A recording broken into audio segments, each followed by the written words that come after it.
Hi guys, welcome to another tactic tester video. I hope you're all well. And in today's video, we are previewing one of my tactics. We're looking at the Parky Way. Now, this is a tactic I have developed because it's a tactic my team use. So I support Wrexham. So for me, it made sense to have a tactic that played out exactly how Phil Parkinson wants to get Wrexham playing. Now, as always, we'll do 3 simulations, Arsenal, AC Milan and Dortmund. However, it should be, hot on this with a paraphrase. This tactic is designed for maybe lower level teams than Arsenal, Milan and Dortmund. So the success we might have could be very strange. So let's have a look at how it lines up. We've got a sweeper keeper with set to defend, no instructions. In the back four, you have 2 wide centre-backs, both set to defend, and neither of them have any additional instructions. And then we have a ball-playing defender in the middle. We have 2 wing-backs set to automatic. The reason for that is that if you change your mentality in the game from, say, you're 1-0 up and it's the last 5 minutes and you want to go defensive, they will have been attacking or positive all game. And then as soon as you change your team mentality, they will match it. It's an ideal situation to mean you don't have to keep an eye on everybody. Your wing-backs then are both set to automatic with cross more often and cross from the byline on both sides. However, on the left, we also have him to close down more. We also, I like the close down more. I probably would put it on both, but the reason I haven't is that in the Wrexham side of things, where I've developed this tactic, the left wing back is a better defender. However, our right wing back is a better attacker.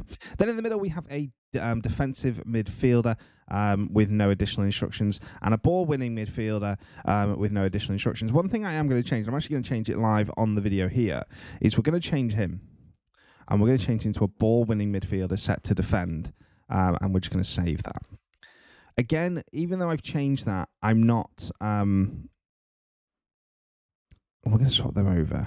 Just because I actually think Xhaka is better in that position. So we've got 2 ball-winning midfielders in here with no additional instructions on. Party doesn't overly suit the situation, but not, and like I say, it's for a lower level tactic. And then your front three. Your front three are key because they're going to work like a triangle. Now, ideally, we'd have a nice tall striker, but we don't have that in the terms of Arsenal. So let's have a look what we've got. We have an attacking midfielder with the instructions of get further forward, a shadow striker with the mentality of attack, and then your target forward who's been told to shoot more often. Now, in terms of what we do when we've got the ball, we have both of our fullbacks set to overlap, and we do play fairly wide. I don't want the ball passed into space. I want it played to feet. The reason is on Football Manager, if you play the ball into space, you lose the ball more often than not, and your possession stats take a massive hit. We are slightly shorter, but it does allow us the ability to go direct if we need to, and we are playing at a slightly higher pace. Now, if anybody's watched Wrexham, they'll be looking at that and go, Wrexham play at a slow pace. They tend to, but actually they play their best football, and you can see the tactic click the best when they speed up. We allow the players to run at the defence, but we are going to be a little bit more disciplined in our approach. And we're going to work the ball into the box. Now, if we do cross the ball, it's going to be whipped crosses, lots of pace on them. In transition, we are going to regroup, and then when we win the ball, we're going to counter-attack. So it's all about stopping and stifling the opposition. When the goalkeeper gets it, he does distribute it quickly, and it goes to the flanks via short kicks. Obviously, remember, our wing-backs will be pushed up as soon as the goalie gets the ball. And then out of possession. Again, I'm going to change it. So we're going into a mid-block rather than a high block. We don't need to counter-press, so we're going to regroup. Remember that we're mid-blocking, and our defence is a standard line. We haven't set any of these up. Now, what I do, and I'm just going to set it up again on the video, is we are going to trap them outside. We're going to invite the crosses in. We've got 3 big centre-backs who can head the ball away. We're going to trust them to make the opposition put crosses into the box, and we're going to deal with them. And that's it. So it's quite a straightforward tactic, but like I say, it is designed at teams who maybe are battling relegation or are looking to, or are in lower leagues. I use this with Wrexham all the time and usually have really good success. Let's see how we get on then. Remember, we set this up with our assistant manager. We simulate the whole season, and all we tell them is they have to use this tactic. We don't tell them anything else. Let's see how we get on in the first season with Arsenal. All right, then. So season 1 with my tactic has ended, and let's have a look how we got on with Arsenal. Now, we finished 12th. We only won 12 games. We actually lost 15. We drew 11 as well, and you kind of think, Jesus, -7 goal difference. Let's have a look at what the team did. So in terms of the squad, if I go into that page there, Gabriel Jesus, 16 goals. Odegaard got 15, and Smith Rowe got 10 assists.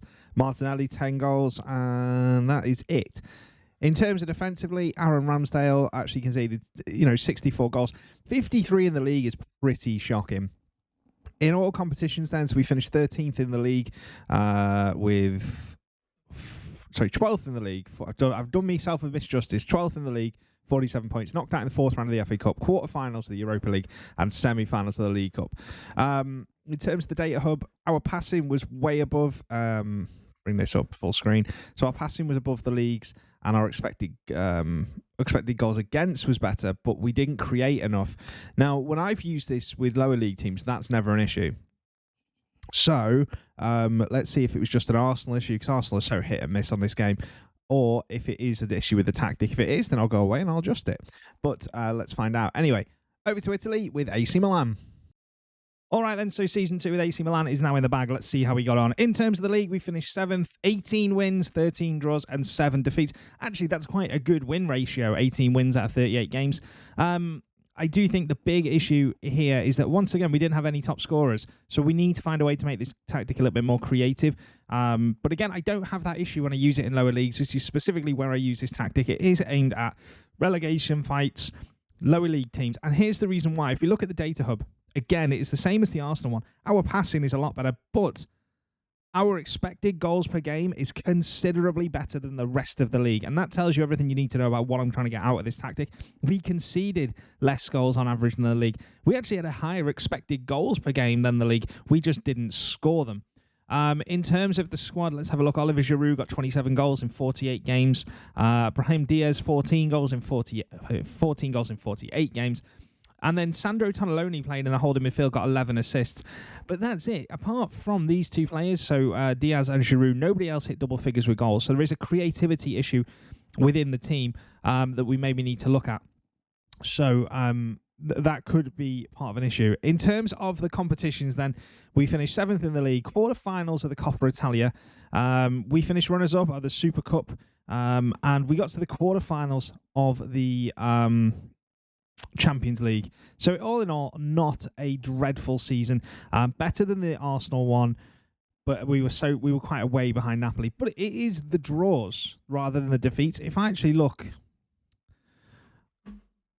we only conceded 27 goals all season, but we only scored 42. So defensively, this tactic is fantastic. Offensively, this tactic is shocking.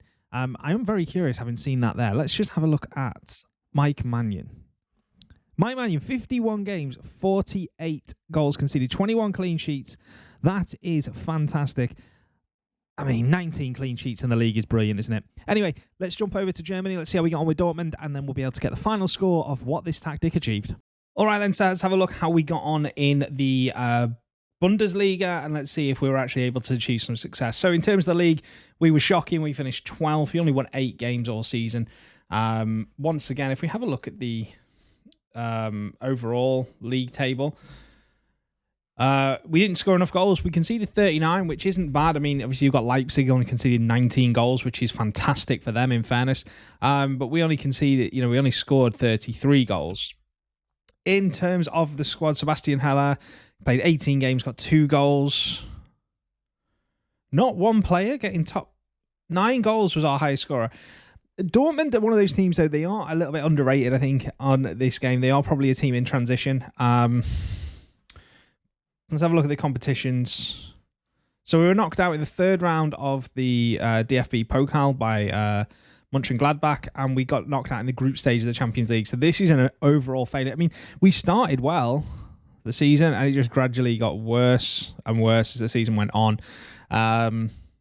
But hey, it's just one of them that, we've got to look. If you look at the data hub, let's see. So shots per game, we averaged more than the league.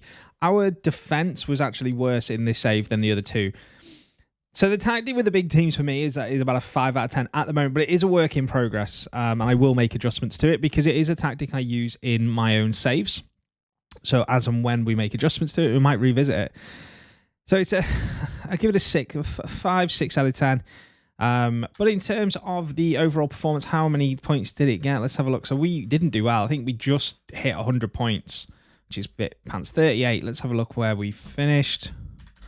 152 points over the course of the 4 seasons, which is not very good. But hey, we'll come back and we'll revisit it. Next tactic up we're going to do is the Pep Guardiola tactic, which I'm going to work on, and then we will bring you that on Wednesday. I will see you all soon. Have a good one, guys.